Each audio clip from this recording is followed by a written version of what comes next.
ولقد كرمنا بني آدم وحملناهم في البر والبحر ورزقناهم من الطيبات وفضلناهم على كثير ممن خلقنا تفضيلا. الله يكرم الإنسان ويعظم حياته، ويأتي الإنسان ليسفك دم أخيه الإنسان بلا خلق، بانحطاط وبلا دين وبلا رحمة، وكأنه يصطاد عصفورا أو وكأنه يذبح شاة أو يذبح بقرة، ولا حول ولا قوة إلا بالله العلي العظيم. نعم، الواقع مر، الواقع أليم. أنا أخشى أن أسمع كل يوم عن جريمة قتل هنا، لا كل ساعة عن جريمة قتل هنا أو هناك أو هنالك.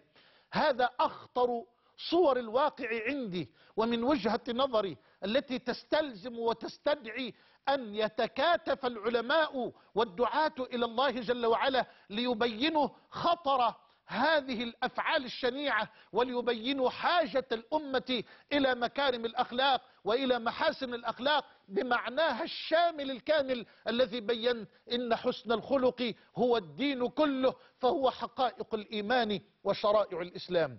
ألا تتفق معي أخي الكريم وأختي الفاضلة أننا نعيش الآن عصرا لم يعد فيه للعرض أي كرامة وأي قيمة؟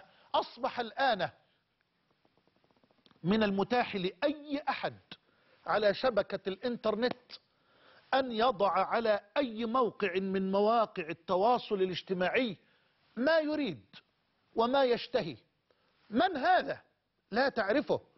من صاحب هذه الكلمات؟ لا تعرفه. ما دينه؟ ما خلقه؟ ما حقيقته؟ من أين هو؟ من إسرائيل؟ من أمريكا؟ من أوروبا؟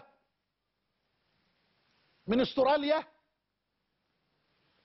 ما اسمه الحقيقي؟ لا تعلم. أصبح العرض الآن أحقر شيء، وأصبح كل إنسان لا يراقب الله جل وعلا وقد تجرد من الخلق أصبح قادرا على أن ينتهك عرض من يريد وقت ما يريد وبالحجم والقدر الذي يريد. إن ترك الألسنة والأقلام، إن ترك الألسنة والأقلام وترك الفضائيات وترك من يديرون هذه البرامج الحوارية، إن ترك الألسنة والأقلام والفضائيات تلقي التهم جزافا دون بينة أو دليل، دون تثبت أو ترون، دون عدل أو حق، دون عدل أو إنصاف. يترك هذا الأمر المجال مفتوحا فسيحا لكل أحد أن يقول ما شاء وفي أي وقت شاء، وأن يتهم من شاء وبأي تهمة شاء وفي الوقت الذي يشاء وبالحجم الذي يشاء، ثم يمضي بعد ذلك آمنا مطمئنا فلا يعرفه أحد ولا يستطيع أحد أن يصل إليه، وإنما هو ألقى هذا الحجر وحرك المياه الراكدة وأساء إلى من يريد وإلى من يشاء، بلا ضابط من دين، بلا وازع من خلق أو ضمير، بلا مراقبة لله الملك القدير، ولا حول ولا قوة إلا بالله. ويصبح الناس ويمسون وأعراضهم مجرحة وسمعتهم ملوثة، وإذا كل فرد فيهم متهم أو مهدد بالاتهام فهم يشككون في كل أحد. صار التشكيك الآن في كل أحد. شككوا في الإسلام، في الإسلام وفي القرآن، وطرحوا الإسلام قضية للنقاش للأخذ والرد، وشككوا في العلماء بلا استثناء، وشككوا في المجلس الأعلى للقوات المسلحة وفي أفراد الجيش الذي حمى شبابنا من أول لحظة. ومن أراد أن يقف على قيمة هذا الجيش وعلى أمانته. فلينظر الآن إلى الواقع المر الأليم في اليمن وفي سوريا وفي ليبيا. تشكيك واتهام لأفراد الجيش، لجيشنا الأبي، يتهمونه بالخيانة والتواطؤ والتباطؤ. تشكيك في كل مؤسسات الدولة، في المؤسسة الدينية، في المؤسسة الإعلامية، في المؤسسة التعليمية، في المؤسسة الاقتصادية، في المؤسسة الصحية، في كل مؤسسات الدولة. هل تحول كل فرد في بلدنا إلى لص، إلى مفسد، إلى ضال مضل؟ ما هذا؟ ما هذا الظلم؟ إننا نريد أن نعالج الظلم بظلم والفساد بفساد أعظم، وهذا مخالف لسنن الله تبارك وتعالى. لا يمكن على الإطلاق أن يمكن الله عز وجل لقوم هذا حالهم، امتن عليهم بفضله ونعمته، وامتن عليهم بنعمة الحرية، بنعمة الكرامة، ومع ذلك لم يشكروا الله على هذه النعمة حق شكره، ولم يقدروا الله عز وجل على فضله حق قدره، فحولوا هذه النعمة، نعمة الحرية، إلى فوضى. ليست الفوضى قط، ما كانت الفوضى قط فوضى خلاقة كما أرادت أمريكا أن تصدر للمسلمين وللأمة هذا المفهوم الذي أطلقته كونداليزا رايس، وصار هذا المصطلح الآن مصطلحا مستعملا بل متعارفا عليه في كل وسائل الإعلام. الفوضى الخلاقة. متى كانت الفوضى خلاقة يا قوم؟ متى كانت الفوضى بناءة يا قوم؟ ما كانت الفوضى خلاقة قط، بل يكفيها من اسمها فوضى. فوضى. إذا كنت تريد أن تسمي ما نراه الآن من سلوكيات خاطئة مؤلمة على أرض الواقع وفي الشارع أن تسميها حرية، فأنا أسألك بالله إذن ما هي الفوضى؟ عرف لي الفوضى. هذا الذي يسير بسيارته في عكس اتجاه السير أنا حر، هذه حرية. إذن ما هي الفوضى؟ هذا الذي يقف بسيارته في الشارع الرئيسي صف ثاني وصف ثالث، ولا تستطيع عربية إسعاف ولا طبيب أن يصل إلى مريضه، ولا عربية إسعاف تحمل مريضا يلفظ أنفاسه الأخيرة لتنقله إلى مستشفى، هذه حرية، أنا حر. طب ما هي الفوضى؟ عرف الفوضى.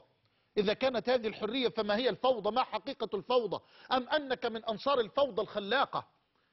يا أخي أنت تراقب ربك سبحانه وتعالى، لا تنتظر من أحد أن يوجهك، لا تنتظر من أحد أن يوقفك في المكان الصحيح الذي يجب عليك أن تقف فيه. هذا الذي يمشي في عكس اتجاه السير من أجل أن يختصر طريقا، أنا حر، هذه حرية. نحن الآن في عصر الحرية. إذا ما هي الفوضى؟ بل أنت مرتكب حراما. اسمع ما أقول، أنت مرتكب حراما. أرتكب حراما وأنا أسير بسيارتي في طريق عام عكس اتجاه السير؟ نعم، لأنني قد أعرض حياتي وحياة الآخرين إلى خطر حقيقي، ليس خطرا متوهما ولا مظنونا، بل إلى خطر حقيقي، فبذلك ترتكب حراما. لا ضرر ولا ضرار، لا ضرر ولا ضرار.